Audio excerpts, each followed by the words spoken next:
नमस्कार, आप देख रहे हैं भारत की आवाज और मैं हूं आपके साथ साक्षी निर्माण।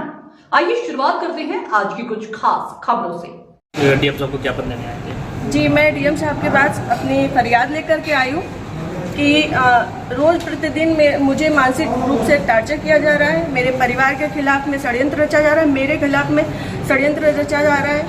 और ये षड्यंत्र के सूत्रधार जो है वो आदरणीय हमारे पूर्व सांसद सुब्रत पाठक जी, जिन्होंने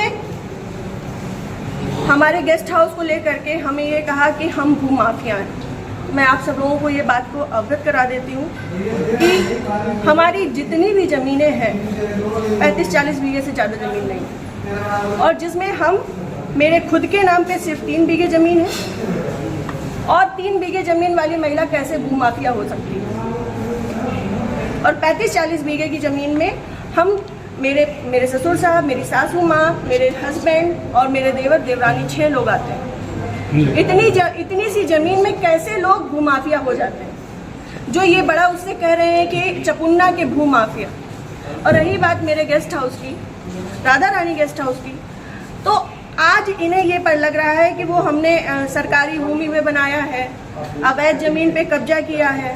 तब क्यों नहीं लग रहा था जब 5 साल से उसी में दावतें खा रहे थे, भारतीय जनता पार्टी की मीटिंगें कर रहे थे, हमारा पैसा खर्च करवा रहे थे, रोज मीटिंगें हो रही थी, तब क्यों नहीं ये आपको लग रहा था? आप पूर्व सांसद के ऊपर एक आरोप लगा रहे हैं। बिल्कुल, आप भी बीजेपी के कार्यकर्ता? मैं बीजेपी की कार्यकर्ता हूँ और बीजेपी में ही काम करती हूँ शुरू से लेके लास्ट तक, जब तक मेरा जीवन मुझे अलाउ करेगा, जब तक ये कन्नौज के नेता मुझे सहज भारतीय जनता पार्टी में रहने देंगे, तब तक मैं भारतीय जनता पार्टी की ही सदस्य हूँ। पार्टी में आपने इसकी उच्च पद पे लोगों से शिकायत की है क्या? मैंने ये इस विषय के बारे में यहाँ से लेके प्रदेश अध्यक्ष तक को सबको सारी बातें पता है, और आज से नहीं पता है, ये पिछले 2 सालों से पता है।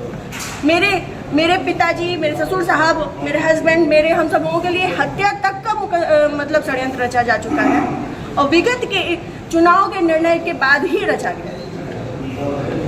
पिछली 4 जून को रिजल्ट आया है, पिछली 3 जून को ये हमारे गांव गए थे। हमारे गांव जाकर के इन्होंने, हमारे राइवल्स हैं जो, उनके घर जाकर के इन्होंने 2 घंटे की बैठक रखी जिसमें षड्यंत्र रचा गया।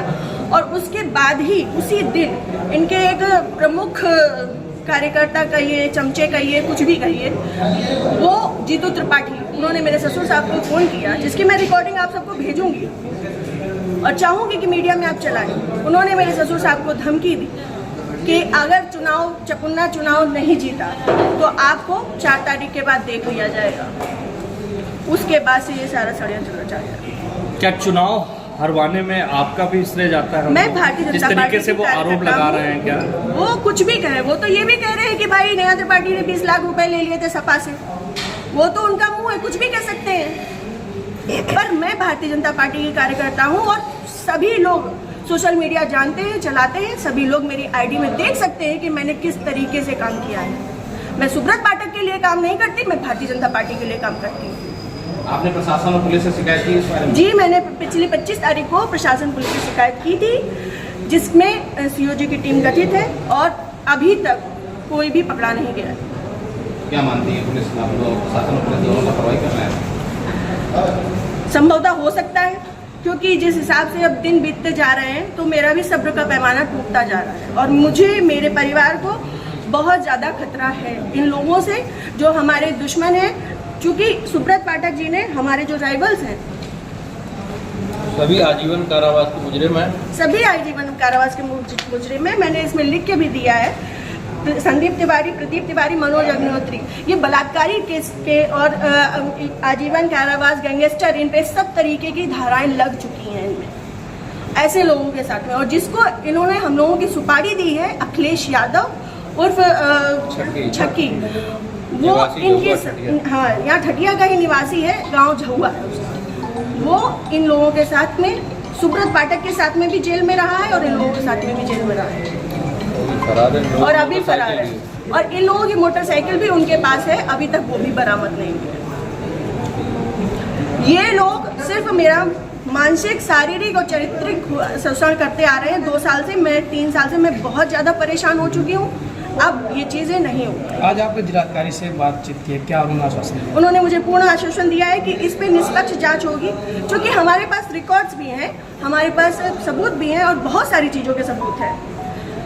समय आने पे मैं वो सब आपके सामने रखूंगी। जिले में जो भी भ्रष्टाचार हो रहा है, जो जिला पंचायत में भ्रष्टाचार हो रहा है, जो ब्लॉक प्रमुख में भ्रष्टाचार हो रहा है, ब्लॉक में भ्रष्टाचार हो रहा है, वो सारी चीज़ें मैं आप सब लोगों के सामने रखूंगी। अगर आपकी सुनवाई आज नहीं होती तो आगे क्या कदम उठाएंगे आप? मैं आप लोगों का सहारा लूंगी और आप लोगों का सहयोग, मुझे पूर्ण विश्वास है कि मेरे साथ हमेशा रहेगा और मैं इस पे अपनी अंतिम सांस तक अब फ्रंट के पैमाने में आकर के लड़ूंगी। Thank you.